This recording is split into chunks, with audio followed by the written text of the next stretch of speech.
بسم الله الحمد لله والصلاة والسلام على رسول الله. السلام عليكم ورحمة الله وبركاته. maanta waa maalin weyn ayay nagu tahay annaga Soomaali haddaan nahay. waxaan soo dhaweynay oo nala jooga marti noo ah yimiday muxuu ahay dalkiisii madaxweyne Ismaaciil Cumar Geelle madaxweynaha Jamhuuriyadda Jabuuti ummadda Soomaaliyeedna farxad iyo reereen ayay u tahay dawladda Soomaaliyeedna sidoo kale anagu dal ahaan iyo dad ahaanba waan isleenahay labadeena dal هيل ولال أي جبوتنا دل كان وقتل ما منتهي أنا قلنا إلهي إذا كيس مركن نجا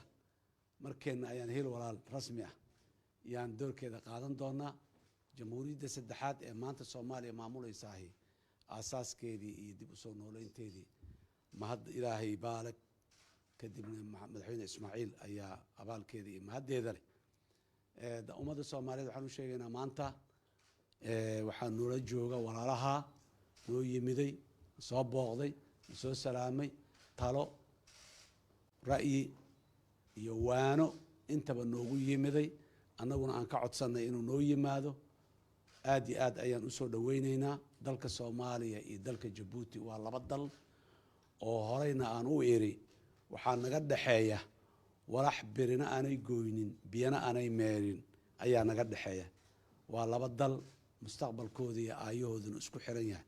oo ummad ahaan iyo siyaasad ahaan iyo mowqic ahaan juqraafi ah intaba isku xiran marka madaxweyne soo dhawow dalkan waa dalkaagi Soomaaliya way ku eegaysaa kalmadaadana way sugaysaa aad iyo aad soo dhawow madaxweyne ay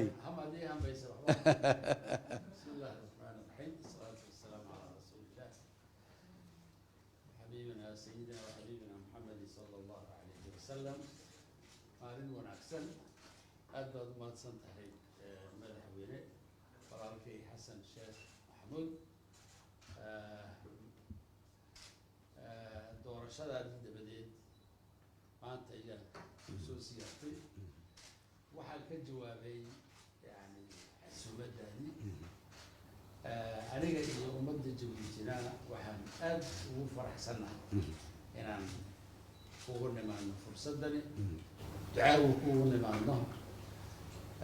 وتشي دجال كريم كرسول إنكشنا إن كم بركعه يا يوجد السعودال كيجا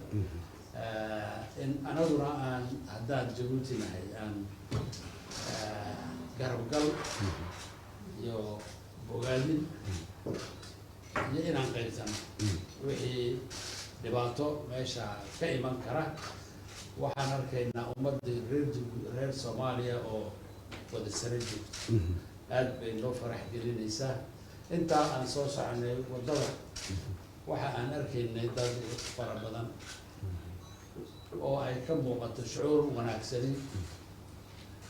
oo qalbigayga taabatay dadkeenuna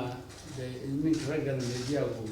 hawshoodu waxay tahay inay tabiyaan waxa ay dareemayaan waxa ay arkayaan waxa ay maqlayaan waxa ay dadweynuhu ka sugay in la gaarsiiyo maanta fariintaa la sidnaa